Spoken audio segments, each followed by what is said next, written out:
What's up, guys, and welcome back to Wake Up Entertainment. So, Brigadier Gininda entangled himself into something that he just cannot come out of himself.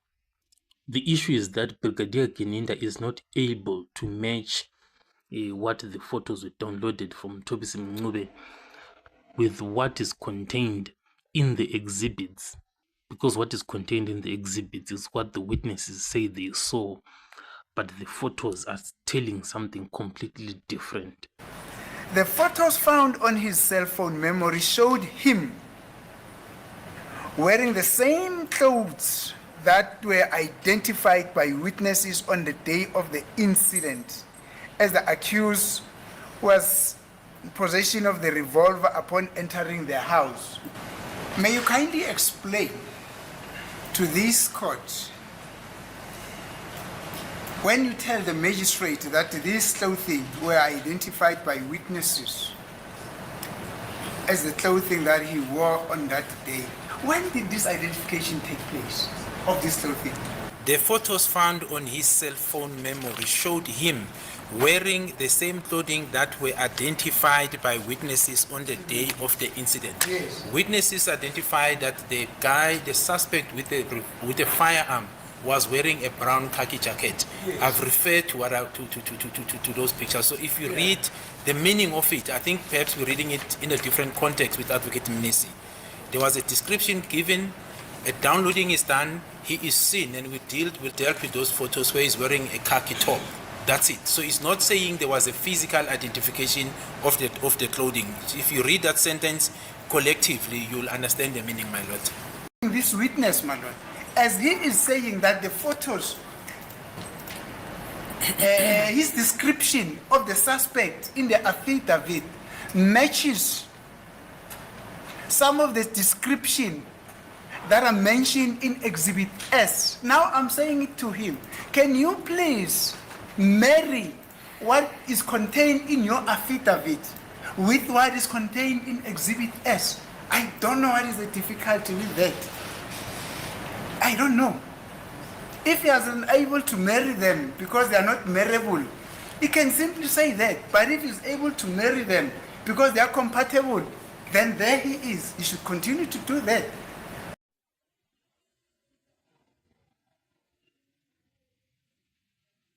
So there we go. It seems we now have a fresh new challenge or a problem in the Senzo Meyiwa trial. Brigadier Gininda is not able to connect what he was told by the witnesses to what the evidence contains in the photos from Tobisi Mncube, because that link up to connect what the witnesses said and what the evidence said is very, very important, because that is what is then able to let us move in the right direction to then say this accused is exactly the one that was found at the Khumalo house. So that ability to connect these two, what is contained in the exhibits and what was found in Tobisi Mncube's phone, Brigadier Gininda is not able to do this, and he is just running away from the question himself, and it's just like sad to watch. But the main problem that is actually occurring here is that the witnesses that were at the Khumalo house, it seems as if they were either threatened by, you just don't know. These are just our assumptions, because it's like they are only remembering like things that are just useless, and it does not help the case to move forward.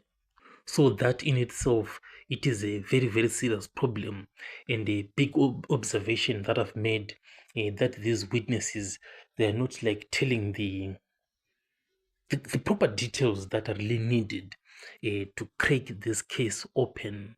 If you look at like all of these guys like Zandile Khumalo, Longotwala, they're just mumbling up and down, when they're giving like their witness statements of what happened inside that house. So the reason why these witnesses are not able to give these details that are very, very necessary to crack this case open It is because during that night on 26 October 2014, they were not in their sober state of mind whilst they were watching the football match. They have all confessed to that. And the challenge is that obviously the neighbor came in and cleaned the scene. That's why we are not able to tell like how many canes were actually there during that night. But what is clear is that they were not in their sober state of mind. And because of that, they don't just quite remember clearly what exactly happened during that night. So this is like one of the biggest obstacles that are being faced at the Senzo Meyiwa trial.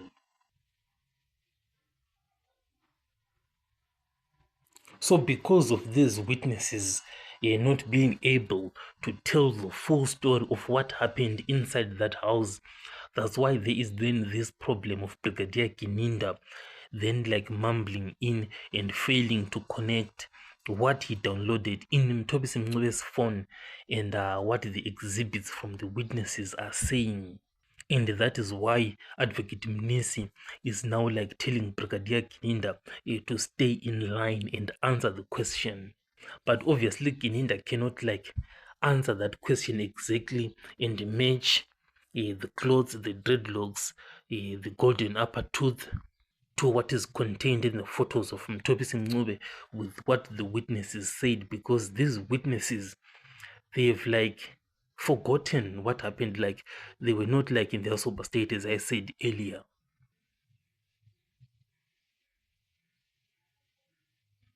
So because of this problem, it is very, very important for Judge Rata to actually recognize this problem, because this problem is not starting with Brigadier Gininda. It's actually going back to the witnesses that were inside the house. And that is why Gininda is not able to connect what the witnesses told him and what the evidence he has gathered himself. So what is needed here is an intervention from Judge Rata. But that intervention in itself is going to be very, very difficult, because what can Judge Rata say actually, like to discard what the witnesses said? It's unacceptable to discard those witness statements because they were in the house. But then again, to actually use these witness statements is going to be very difficult because they contain like errors with them, those witness statements.